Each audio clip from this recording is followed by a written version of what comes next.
After we were examined, he says, you're on your way to France right now. And on the way down to the dock where we got on the boat, we had a sergeant who stuttered. And before that son of a gun could holler halt, 12 of us was overboard.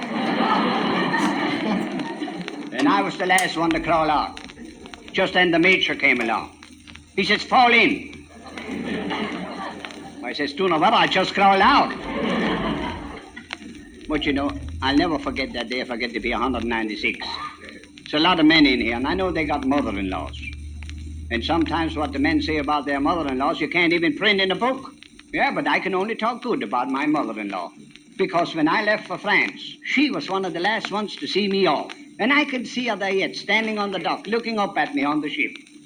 And she held something in her delicate little claws. And she says, look, Herman. She always called me Herman. That was my name. She says, look, Herman, I bought a gold star. Don't disappoint me.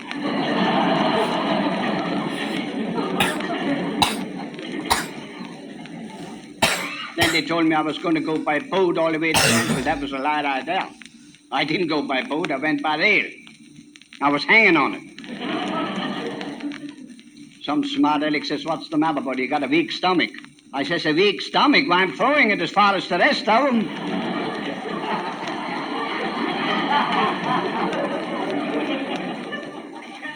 One night, the captain of the boat was in back of me. I didn't see him. All I heard him say is, I believe the moon's coming up. I says, aye, must that come up yet? But you know, one thing I must say, they fed us good on the boat. That they did.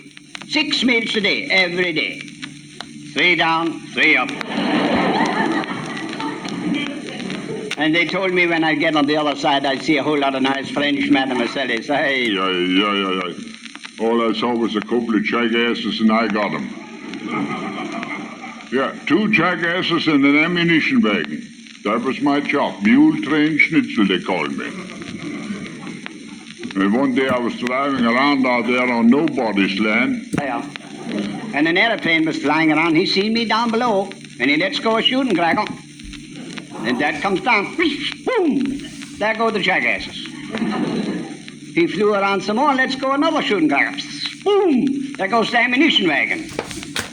I got off then. And you know, while I was standing there, he lets go another shooting cracker, and that comes down and explodes right alongside of me. And right then and there, I done one of the most childish things. Pretty soon we came up to a fella. I says, hey, buddy, have you got a cigarette? Okay, I got it. He says, yes, I got a cigarette, but I'm no buddy. He says, I'm the captain. Oh, well, I says, pardon me. I didn't know I was that far behind the lines. But he says, young fella, anybody that's This far back must be a coward. We could win this war without you. And they did, too.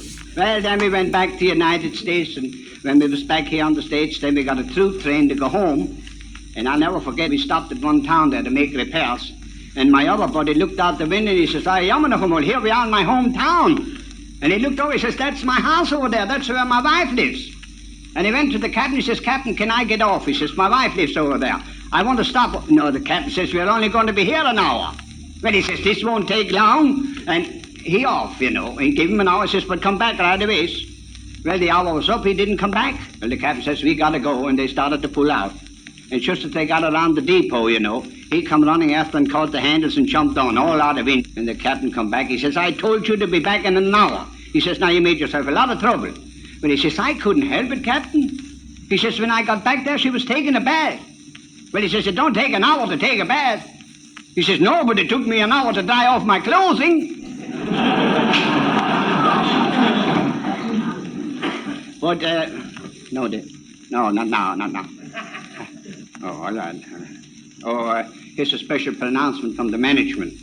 Somebody lost a pocketbook. All this money in it? 3 20s, 2 10s, 2 5s, and 3 1s, and some change. Now, the girl back there, one of the waitresses found it. Helen's her name, Helen, yeah. Helen Hunt. Now, whoever lost his pocketbook can just go to Helen Hunt for it.